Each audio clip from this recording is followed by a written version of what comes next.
Back everybody, and today we're going to be still in chapter 21. We're looking at univariate statistical analysis, and today we're going to be looking at hypothesis testing. And specifically, we're going to concentrate solely today on t-tests and how we can get degrees of freedom. So let's go ahead today and begin with hypothesis testing. Well, welcome back everybody, and today we are going to continue on with chapter 21 in univariate statistical analysis, and today we're still looking at hypothesis testing, and specifically we're going to be examining the t-distribution and the degrees of freedom. Now, if you remember from yesterday, let me move us over here a little bit. We looked at some of the types of hypothesis testing that you will be conducting. But what we saw was not all inclusive. We have other types of hypothesis testing that we can look at depending on the type of data that we are examining. Now, again, I'm going to be in page 516 today starting out. We're going to be in the textbook again, and the examples that I'm going to draw from that you see on the slides are coming straight out of the text. So just follow the text and you should be up with us. Now, when it comes to hypothesis testing, there are two types of statistics that we can engage in. And on 516 you see those. There are parametric and non-parametric statistics. Now, when you're dealing with interval or ratio data and the sample size is large, then you want to use a parametric statistic, and that's what we're going to be looking at also. If you're looking at nominal or ordinal, and if you go back a couple of days, you'll see me explaining what interval, ratio, nominal, and ordinal data are. But if you use nominal and ordinal data, you'll be using non-parametric statistics. And there's other qualifiers for those two, but those are the main ones. Now, part of what we're going to be looking at today is what we call the t-distribution. Now, this is, as you see, a hypothesis test that uses this type of metric.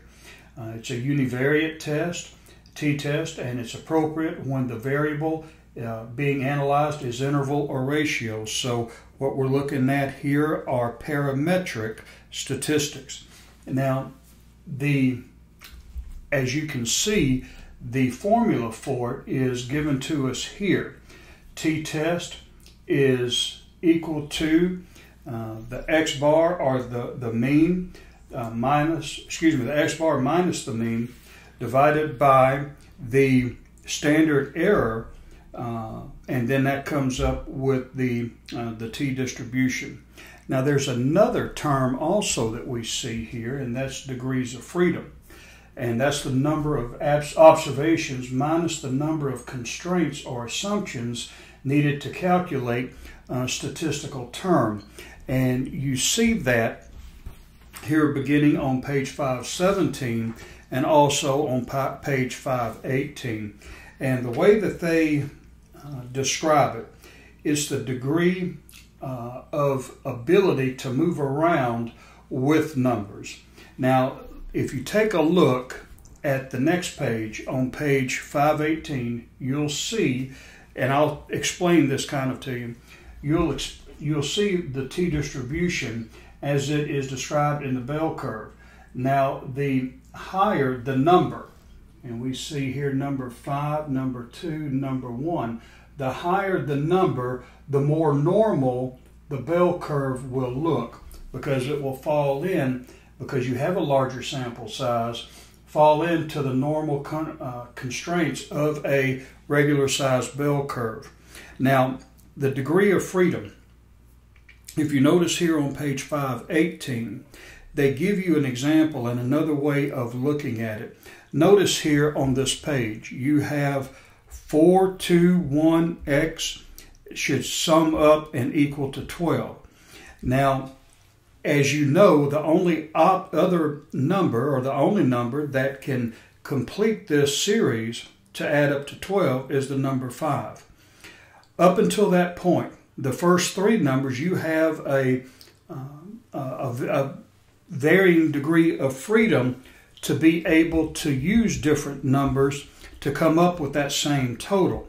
Instead of 4, you might use 6. Instead of 2, you might use 3. Instead of 1, you might use 11 or 2. That would bring it up to 11, and then you would finish it out with, I think, 1 or 2 or whatever's left, and that would equal to 12. What we're getting at here is that the closer you are in degrees, the more degrees you go through, and the 4 could be the first degree, 2 could be the second, 1 could be the third degree.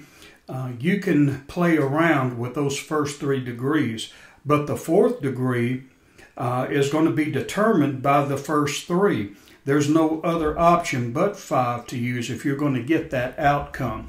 So that's the degree of freedom. It's kind of a difficult concept, as most of them indicate, but it's useful to you. And if you just remember that the more degrees you progress through, the less freedom you're going to have, especially when you get to that last number. Now, calculating the confidence interval and estimating using the t-distribution. Now, they've given you here an example, and let me move over here to it and find it. Forgive me for delaying and so forth, but the question that's posed, or the synopsis that's given to us in page 519, not the synopsis, but the problem that we have is, suppose business organization is interested in finding out how long newly hired MBA graduates remain on the first job. On the basis of a small sample, and you see here 18 people, employees with MBAs, the researcher wishes to estimate the population mean with 95% confidence. The data from the sample are presented below. So here you have all 18 people. Now, they want to know how many years on the job. So you would take, as you see here, the mean is equal to X bar plus the critical value of T at a specific confidence level. And you also have here the standard error of the mean, which is this one right here. Now, we've looked at this, so I won't go into a whole lot of detail about it because we have looked at upper limits and lower limits. You use the same formula. The only difference is that here you add, here you subtract. This will give you, on a bell curve, those limits, those areas of rejection. So we want to calculate all of this to be able to come up with the answer to the problem. So let's go ahead and move to the next slide.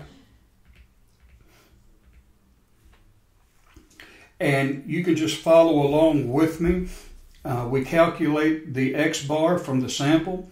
Summing our data values yields a sum of X is equal to 70. That's all of those numbers that we saw at the top, those 18. And X bar is equal to the sum of X divided by the number. So you would see 70 divided by 18, and you have here the sample mean of 3.89.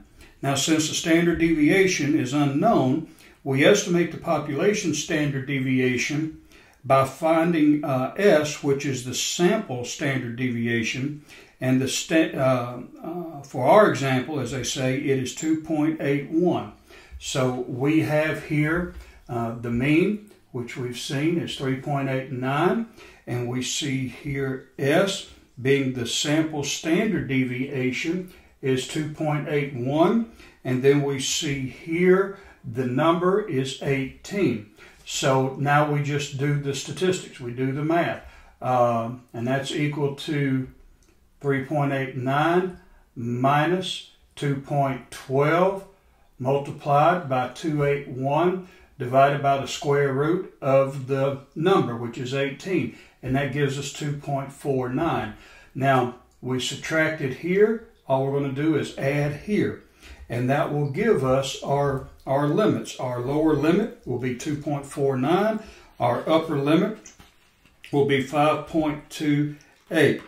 Now, let's go ahead and take a look at the rest of it. In our hypothetical example, it may be concluded with 95% confidence that the population mean for the number of years spent on the first job by MBAs is somewhere between 2.49 and 5.28. And that's how you come to that. It's not very difficult, but you do need to use the recipe. You need to go in order to be able to come up with all of that. Now we have the one-tailed univariate t-test, and a one-tailed test is appropriate when a research hypothesis implies that an observed mean can only be greater than or less than a hypothesized value. So you're only looking at one tail, either the lower limit or the upper limit on the bell curve. That's all that's going to be relevant. And a one-tailed test can be determined from a two-tailed test result by taking half of the observed p-value, and we'll get into all that here in a little bit. When there is any doubt about whether a one- or two-tailed test is appropriate, opt for the less conservative two-tailed test. Now, we're going to look at all of that here, as I said before, in another example, so just hold on. Now, a two-tailed univariate t-test tests for differences from the population mean that are either greater or less, and the extreme values of the normal curve or tails on both the right and the left are considered. So we're looking at the upper and the lower limits. And when a research question does not specify whether a difference should be greater than or less than, a two-tailed test is most appropriate. And when the researcher has any doubt about whether a one- or two-tailed test is appropriate, he or she should opt for the less conservative two-tailed test. So that's pretty much what the other slides said. So let's take a look at this. And here we have another example. Suppose a Pizza Inn manager believes the average number of returned pizzas each day to be 20.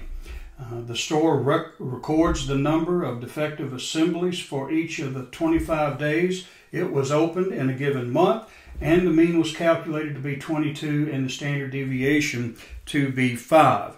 So let's move on with our example. So the hypothesis would be that the mean is equal to 20. The null hypothesis is what we're wanting to disprove, is that the null hypothesis indicates that the mean is 20. The hypothesis is that the mean does not equal to 20. So how do we calculate all of that? Well, we have the formula right here. We want to take a look, first of all, at the standard error of the mean, and that's equal to the standard deviation divided by the square root of the number. And in this case, we have 5 divided by the square root of n, and that's will be 25, and that's equal to 1. So we have that. Now, the researcher then finds the t-value associated with the desired level of confidence or statistical significance. Now, if a 95% confidence level is desired, the significance level is 0.05, and we saw that when we were looking at confidence intervals last time. So the critical values for the t-test are found by locating the upper and lower limits of the confidence interval. The result defines the region of rejection. Now this requires determining the value of t, and for the degree of freedom, which in this case the number is 25, and we want to take 25 minus the degree of freedom. The number is 25. The degree of freedom is equal to the number minus 1. And the t-value that we have here is 2.64. And so we have from that our upper And our lower limits, which will be, let's see if we have that, 17.936 and 22.064. Those are the upper and the lower limits.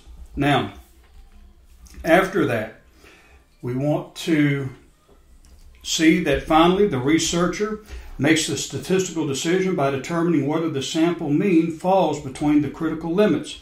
For the pizza store sample, X bar is equal to 22. The sample mean is not included in the regions of rejection.